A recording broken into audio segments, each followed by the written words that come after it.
we'll go ahead and start with problem number 1.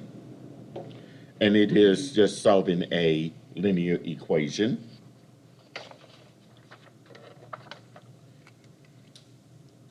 All right, so in problem, excuse me, in problem number 1, we have x minus 3 divided by 3 plus x plus 5 divided by 2 is equal to 19 over 6.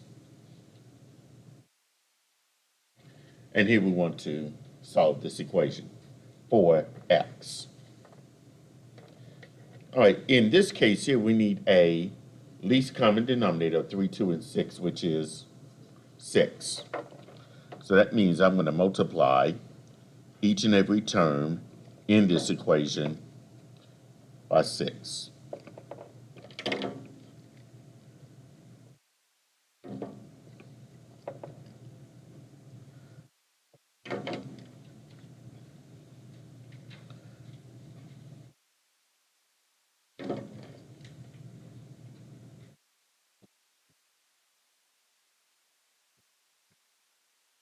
So now when I do that, that means this 3 goes into that 6 2 times. So I'll have 2 times the quantity, x minus 3, plus, and then this 2 goes into this 6 3 times. So it'll be 3 times the quantity, x plus 5.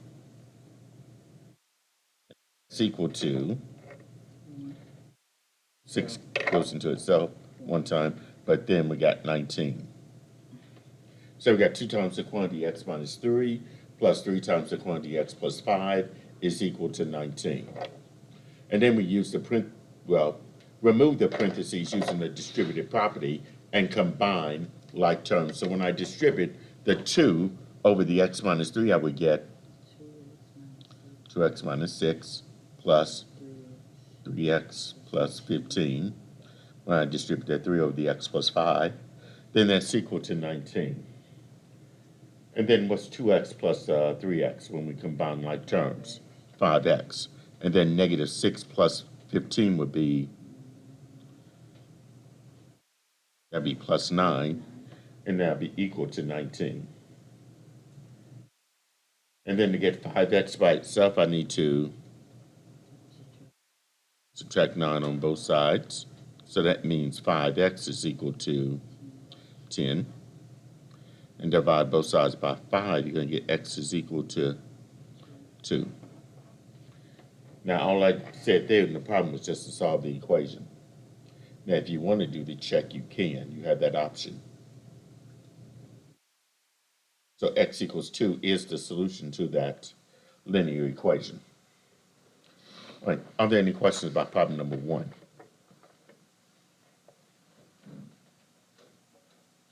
All right, number 2 is to solve using the quadratic formula. So here you got x squared minus 2x plus 17 equal to 0. And you're to solve this using the quadratic formula. Okay? So first of all, we need to identify A, B, and C. And as you can see here, this quadratic equation is in standard form because we do have a 0 on one side and all the other terms are on the left side. All right, so A is the coefficient of your x squared term, which is 1.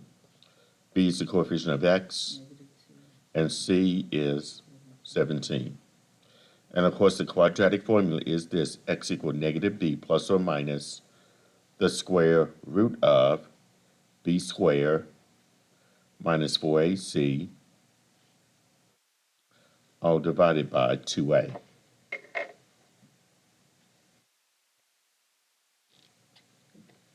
And then we just substitute those values of a, b, and c into this quadratic formula. So here we're going to have x is equal to negative of b, which is negative 2, plus or minus the square root of negative 2, and that's squared, minus 4 times a, which is 1, times c, which is 17. Now all that's divided by 2 times a, or 2 times 1. Now we just simplify this. Negative of negative 2, positive 2, plus or minus, square root of, negative 2 squared, well, square negative, that's going to be positive, so that'll have to be 4, minus 4 times 1 times 17. That'd be 68. All that's divided by 2. Now, underneath the radical, 4 minus 68 would be positive or negative? Negative 64, all over 2. So here I'm going to have 2 plus or minus. What's the square root of negative 64, if anybody remembers? Yeah, there's an I. Now, the square root of 64 is 8. So it'll be 8i. So I got 2 plus or minus 8i divided by 2. And in this case here,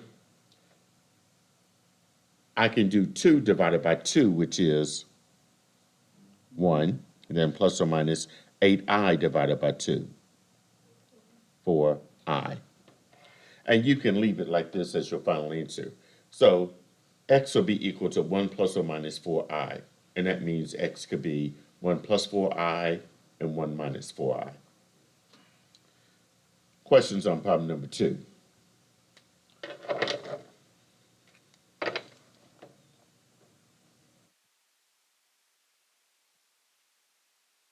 All right, number 3 is solving the equation by factoring. So in this case here we got, let's see, x cubed minus 14x squared plus 48x equal to 0.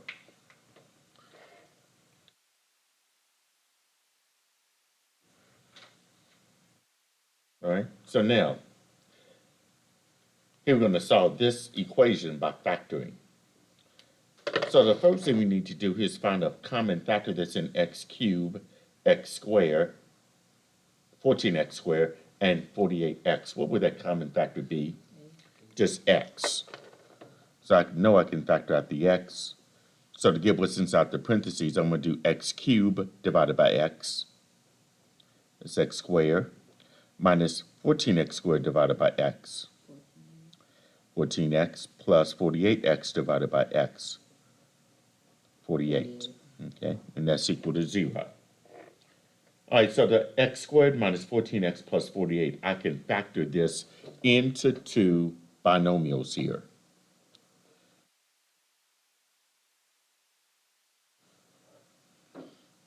That x squared, I can break that up as x times x.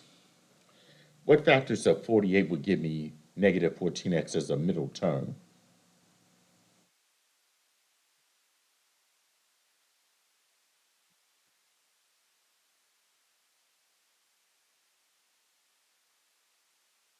Eight and, not 7, 6. Because 8 times 6 gives us 48. And the middle term is a minus, the last term is a plus, so both of these have to be minus signs.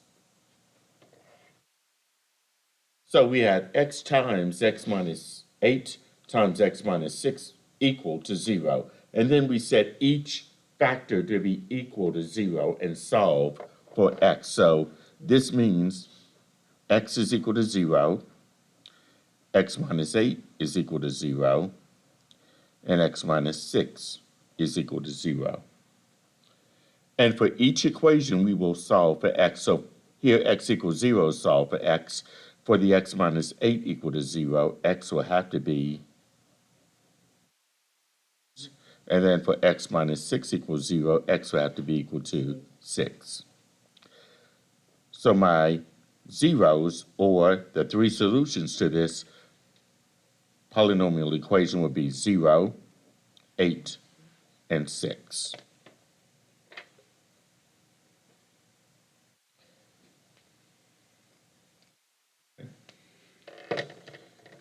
Are there any questions about problem number 3?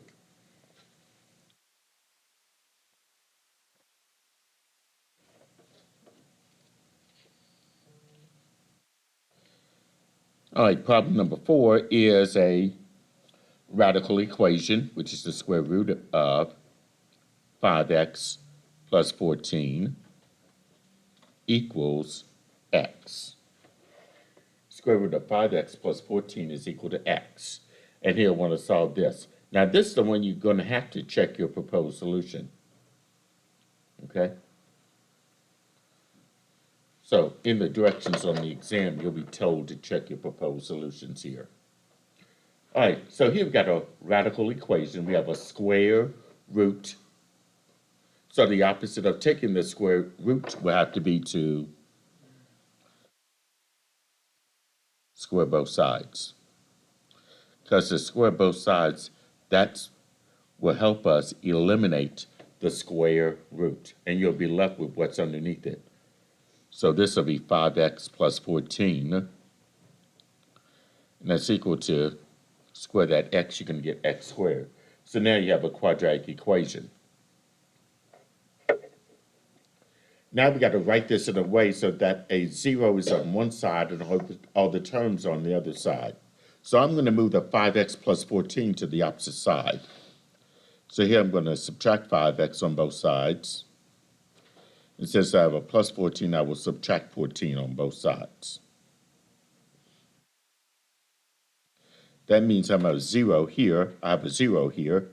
That would be equal to x squared minus 5x minus 14.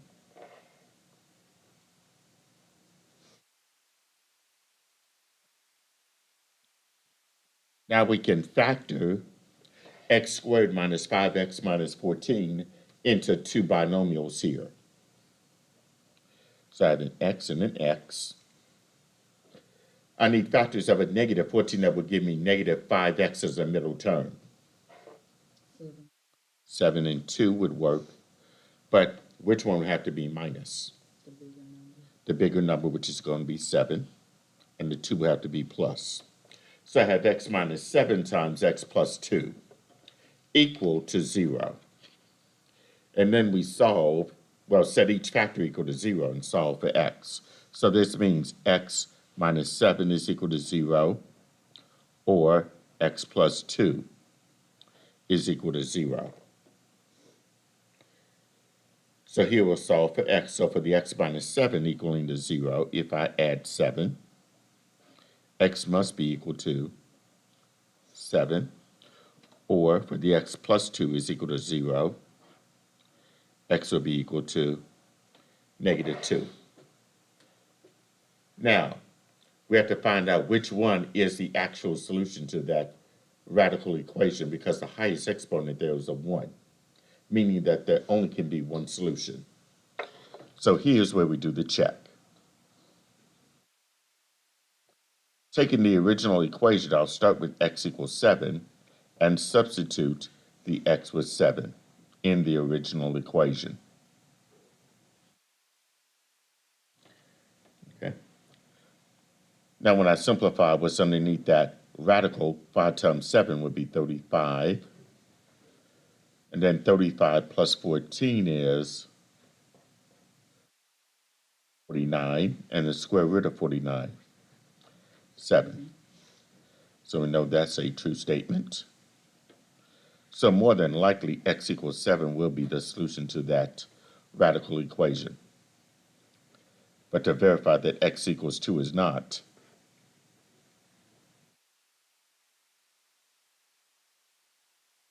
I just replace each x with negative 2 and just simplify.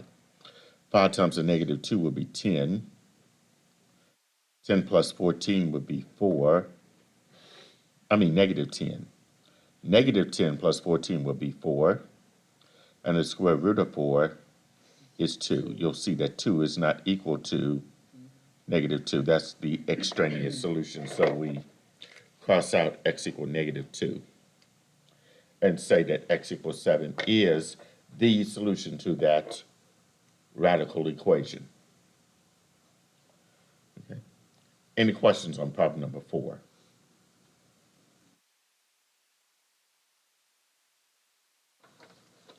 All right, problem number 5 is an absolute value equation.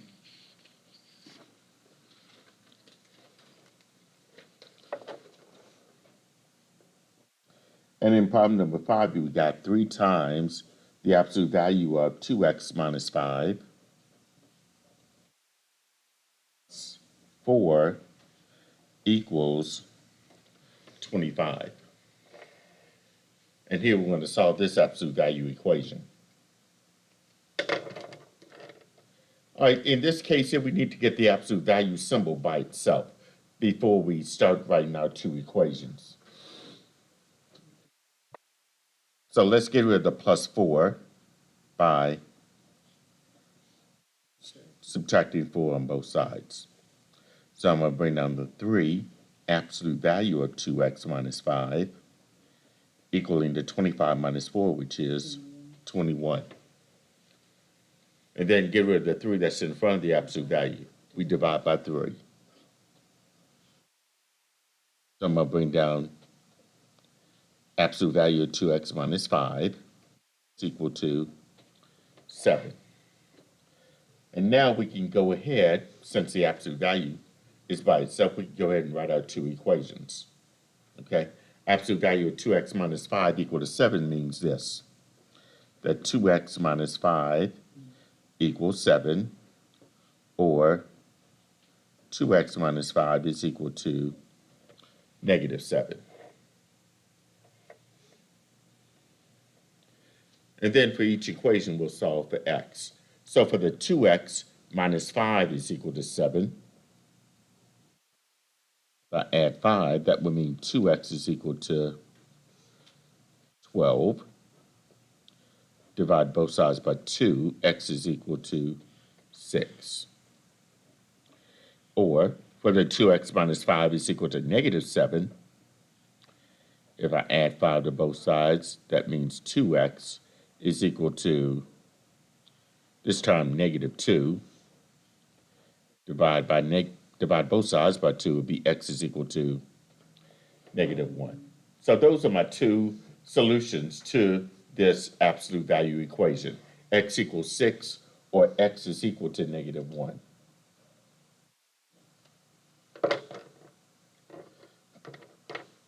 All right, are there any questions about problem number 5?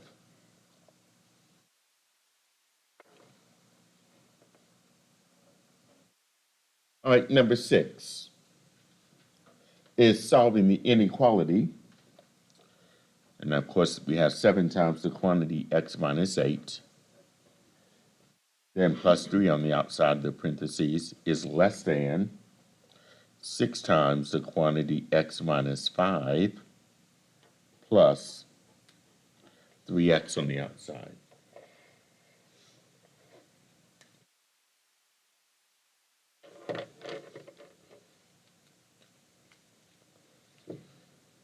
So on each side of the parenthesis of the inequality, we need to remove the parentheses and combine like terms. So on the left side, if I distribute the 7 over the x minus 8, I would get 7x minus 56, then bring down the plus 3 is less than. Distribute the 6 over the x minus 5, you're going to get 6x minus 30, and then bring down plus 3x. Now, each side of this inequality, we're going to combine like terms here. So I bring down the 7x. Negative 56 plus 3 would be minus 53. 6 on the right side of the less than sign, 6x plus 3x, 9x, minus 30. Now, to solve an inequality, when you have variables on both sides, it'd be best to move the variable on the left-hand side. So I'm going to move the 9x over to where the 7x is. I'm going to do that by subtracting 9x on both sides. So that means here, 7x minus 9x will be negative 2x minus 53 is less than negative 30.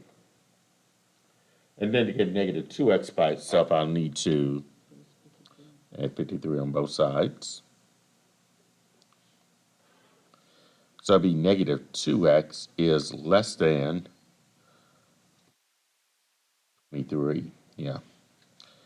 Now, what happens when I divide both sides of an inequality by negative?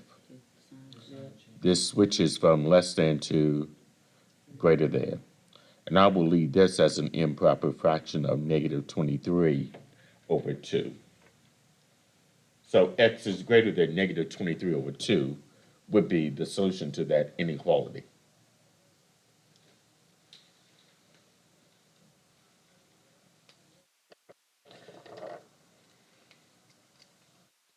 Are there any questions about problem number 6?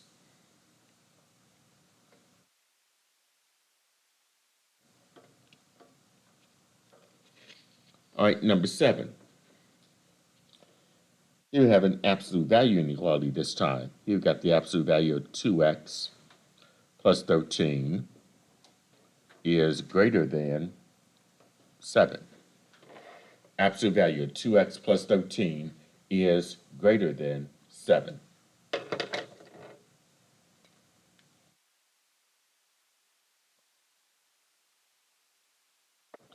All right, in this case here, the absolute value is already by itself.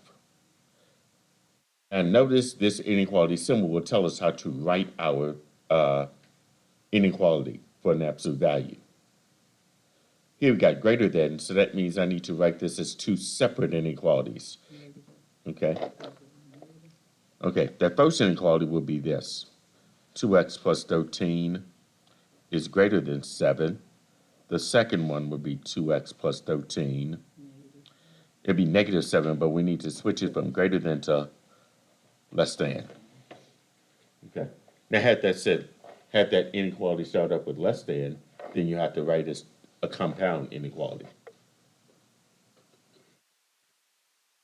Now we're going to solve each inequality by getting x by itself. So for the 2x plus 13 is greater than 7, if I subtract 13, this will be 2x is greater than 7 minus 13. Negative 6. And then to get x by itself, we divide both sides by 2. That means x is greater than 3. Now notice we're dividing both sides by a positive number, so that inequality symbol remains the same. And then for the 2x plus 13 is less than negative 7. We'll subtract 13 sides. But here we're going to have 2x is less than, now what's negative 7 minus 13? Negative 20. And then to get x by itself, we divide both sides by 2. That means x is less than negative 10. And that would be as far as I would go with that problem. So it would be x is greater than negative 3 or x is less than negative 10.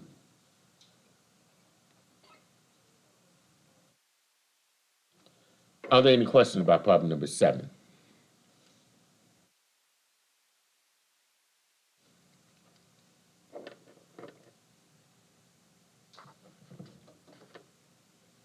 All right, in problem number 8, you're to select the graph of a relation which is not a function, is not one-to-one, and is one-to-one. So here you got 3 different mappings here. You want to select which one is not a function, which one is not one-to-one, and which one is one-to-one. Let's start with not a function. All right, now for it to not be a function, you have an x value going to 2 different y values. So it has to be b. Okay, so here I'm going to say that b is not a function.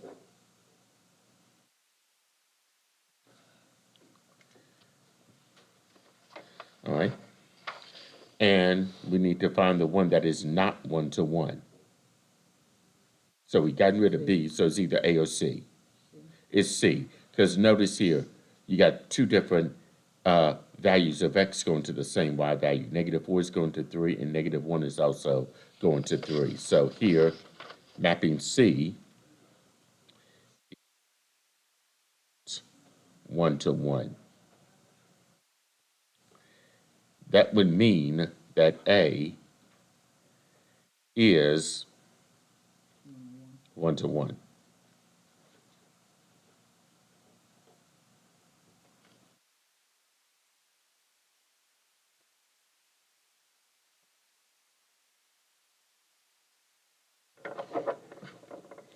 Okay. Are there any questions about number 8?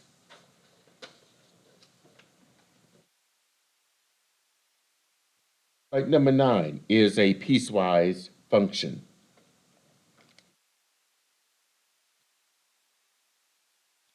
And here we got f of x is equal to, now we only use the 3x plus 9. If x is equal to, x is less than 1,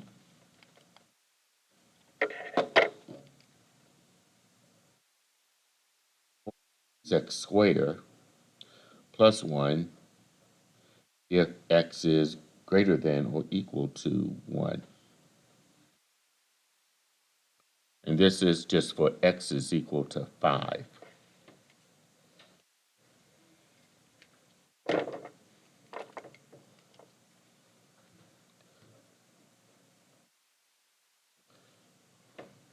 So our x value is 5, so that tells us which one we need to use, either the first or the second. So which one of these will we use here, based on that x value? Oh, because it's gonna be, it gotta be. Yeah, we have to use the second one because notice your x, that's greater than 5. So we're going to use x squared plus 1. And we're going to replace that x with the 5. So it'll be 5 squared plus 1. 5 squared will be 25. And then 25 plus 1 is 26. So the value of that piecewise function when x is equal to 5 will be 26.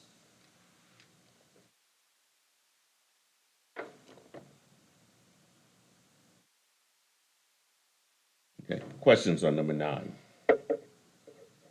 All right, number 10. Here we're going to find the domain of the function f of x is equal to 18x squared plus 123x minus 203. That whole thing's divided by x squared plus 5x minus 24. Now here we're finding the domain. And the type of function that we have, if you recall, is a rational function because we have a numerator and a denominator. So to find out what can't be 0, we take our denominator and set that equal to 0. So I'm going to take that x squared plus 5x minus 24, set that equal to 0. Well, since it's a quadratic equation, I can factor this into 2 binomials here. Let's try to do that. So that x squared, I break that up as x and x. And I need factors of minus 24 that will give me 5x as a middle term. It'll have to be 3 and 8. Now, which one will be a plus? The 8. The 3 has to be minus. The larger of the two factors will take the sign of the middle term. So I have x plus 8 times x minus 3 is equal to 0. Then we set each factor equal to 0. So this means x plus 8 is equal to 0, or x minus 3 is equal to 0. Now to solve for x here, for the x plus 8 is equal to 0, I'll have x is equal to negative 8. X minus 3 is equal to 0. X equals 3. All right, so I know at negative 8 and at positive 3, I will get zeros in the denominator. And I'll tell you this, on the exam, you'll be required to write this in interval notation. And if you draw a number line, this may help.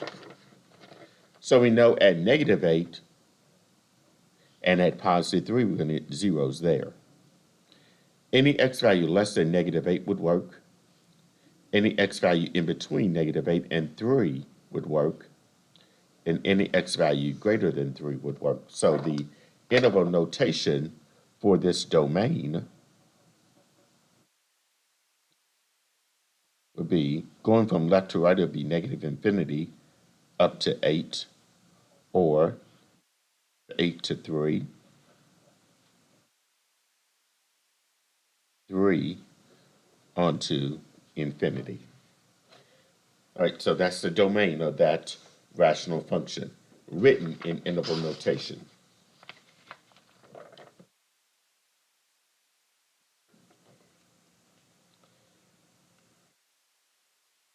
All right, are there any questions about problem number 10?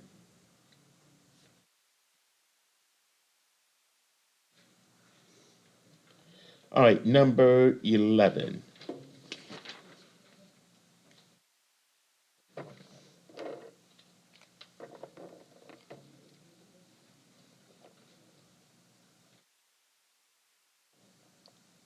Is for the functions f of x equals 3x minus 1 and g of x is equal to -7x plus 2. We want to find f minus g of x.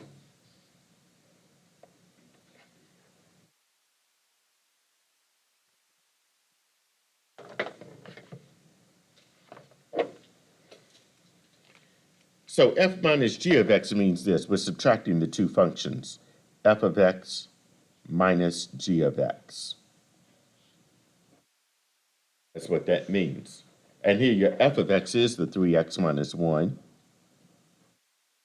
minus the g of x.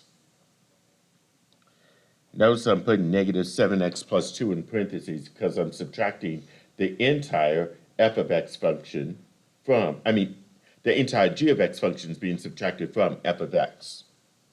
All right, so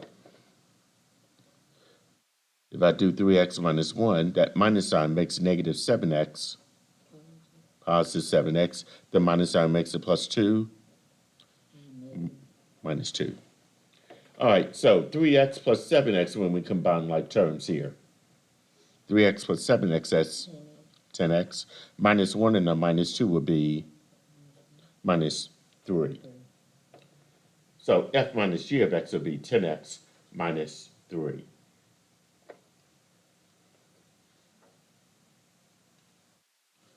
All right, questions on number 11. All right, in number 12 is the composition of two functions, f and g. So here we got f of x is equal to 2x plus 5. And g of x, that's going to be x squared minus 7. And here we're going to find the composition of f with g of x.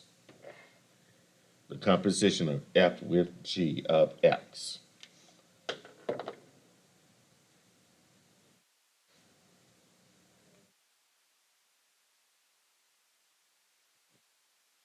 So what f circle g of x means is this. F of g of x written like this. Where g of x is going to be the inside function and f of x will be your outside function. Let's start with the inside function g of x, which is x squared minus 7. So I'm going to bring down the f and replace the g of x with what it's equal to, x squared minus 7. So I'm going to find out what f of x squared minus 7 will be. But of course, f of x is equal to 2x plus 5. So for each x in f of x, I'm going to replace it with what g of x is. Okay. So that means that this x will be replaced with what g of x is. In this case, g of x is x squared minus 7. And in the 2x plus 5, that x will be replaced with what g of x is, x squared minus 7.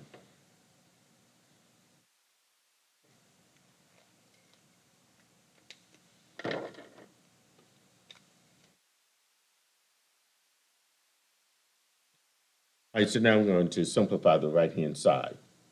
Distribute the 2 of the x squared minus 7, I'm going to get minus 14, and bring down the plus 5. So I end up with 2x squared minus 14 plus 5 would be minus 9. So that means that the composition of f with g of x will be 2x squared minus 9.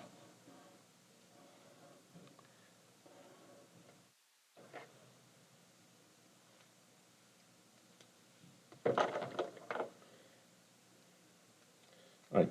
Are there any questions about problem number 12?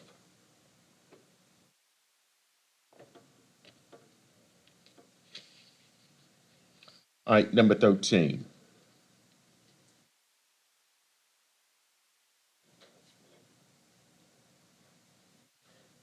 Here we're going to determine the functions f of x and g of x such that the composition of f with g of x is equal to this, 5 divided by the quantity x squared minus 3x plus 6, and that's raised to the 6th power.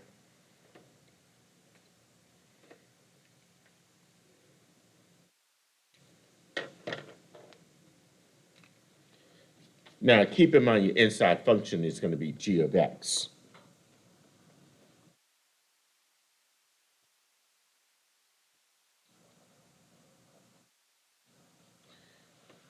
Okay?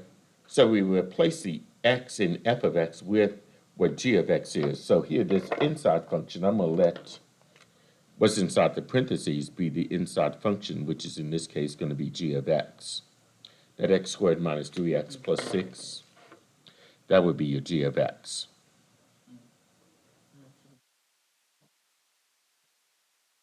Well, the 5 would be in the numerator. In the denominator, this g of x was put in place of x. So f of x had to start off as an x being raised to the 6th power. And there you have it.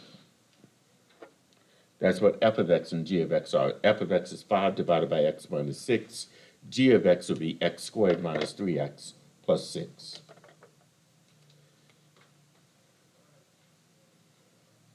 Okay. Any questions on problem number 13?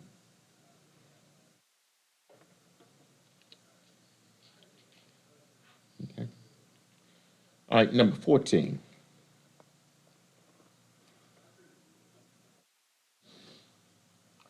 Is you're given f of x equals to 2x minus 6. And we want to find its inverse function, f inverse of x.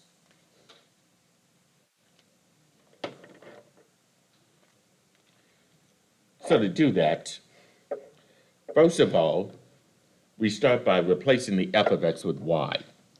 So it'll be y is equal to 2x minus 6. That's the first step in solving for finding the inverse of any function. The second step would be to interchange x and y. That means that this y will be your x, and this x will be your y. So you have x equals 2y minus 6. And then we solve this equation for y. So that means I need to move the minus 6 over to where the x is by 6 to both sides. So here I'm going to have x plus 6 is equal to 2y. And then, since y is being multiplied by 2, we'll solve for y by dividing both sides by 2. So that means that y is equal to x plus 6, and the whole thing is divided by 2. And then the final step would be to replace your y with that F inverse of x notation. So that means F inverse of x ends up being x plus 6 divided by 2.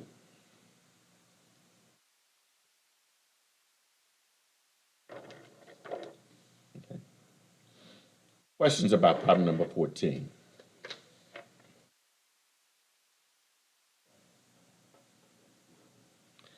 All right, number 15 is to find the coordinates of the vertex of the parabola defined by the quadratic equation, which is in this case f of x is equal to 2x squared minus 12x plus 3.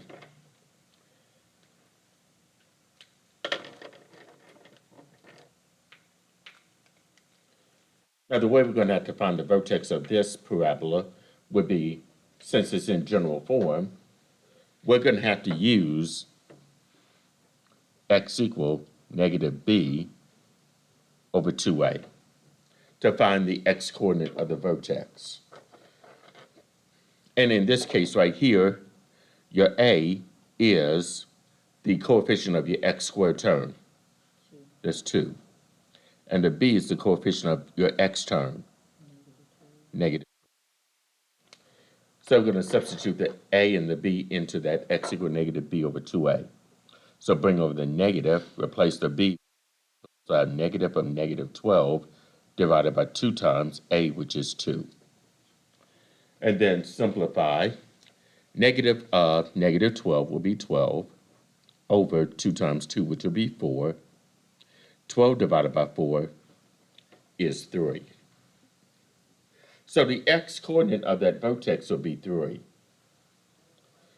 Now to find the y coordinate of the vertex, since x is equal to 3, we'll just substitute each x in the f of x function with 3.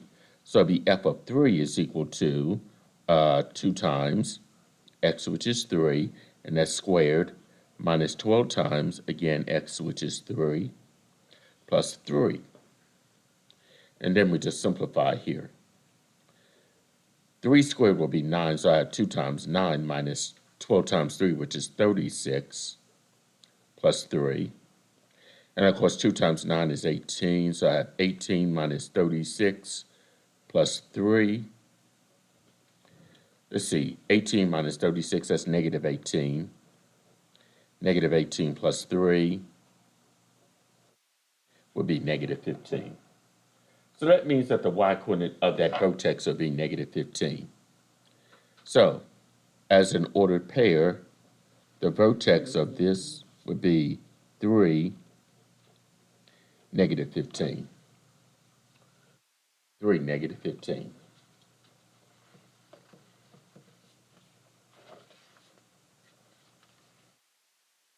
All right, are there any questions about problem number 15?